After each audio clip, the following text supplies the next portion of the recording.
वसमत येथील रेल्वे पूल दादरा या ठिकाणी कोंबडीचे पंख तसंच दवाखान्यातील साहित्य टाकल्यामुळे आजूबाजूला राहणाऱ्या नागरिकांना या घाणीचा आणि त्यापासून सुटणाऱ्या दुर्गंधीचा अतिशय त्रास होत असल्याचं येथील रहिवाशांनी बोलताना सांगितलंय। त्यामुळं येथील वयोवृद्ध आणि मुलं आजारी पडत आहेत। शासनाला वारंवार सांगूनही कुठलाही फरक पडलेला दिसत नसल्याचंही ते बोलताना म्हणाले। या कोंबडीच्या पंखांना आणि मसाला खाण्यासाठी आलेल्या कुत्र्यांचा वावर अतिशय वाढला असून वसमत परभणी अतिशय रहदारीचा रोड आहे। या ठिकाणी या कुत्र्यांचा ये-जा करणाऱ्या वाहनांना मोठा त्रास होतोय आणि त्यामुळे अपघात होत असल्याचं तेथील नागरिकांचं म्हणणं आहे। लवकरात लवकर याचा बंदोबस्त न केल्यास ते येथील नागरिक आंदोलन करणार असल्याचंही बोलताना ते म्हणाले। माझं नाव आहे राजकुमार ज्ञानोबा दिपके, भाग्यनगर आहे आमची कॉलनी। इथं घाण इतकं पडलं की बस खाटकं आणायलेत, ते हे टाकायलेत, घाण आणून टाकायलेत, मेडिकल टाकून इथं आमचे लेकरं नाल्याचं याचा प्रश्न आहे।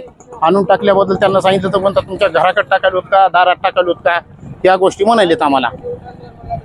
आमची एवढीच विनंती आहे की प्रशासनाला आमची बातमी जावे आणि नगरपालिकेला बी ही गोष्ट कमीत कमी 10-10, 5-5, 6-6 कुत्रे इथं थांबल्याच्या नंतर लेडीज लेकरं बाजाराला जायला भ्यायल्याच्या नंतर कसं वाटलं की कुत्रेच माणसं मागे लागायलेत आणि आडवं चालत ते माणूस मरायले, पडायले, कोणाचा ऑक्सिजन व्हायला, डोकं फुटायले, या गोष्टी व्हायला आता। मोना गोदावरी आहे, आपण बघाटे।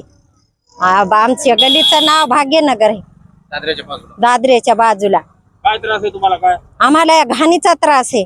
कशाची घाण आहे? हे कोंबड्याचे पखड टाकायले, लोक हॉटेलचं आणून टाकायले, तिथं मेडिकलचं आणून टाकायले।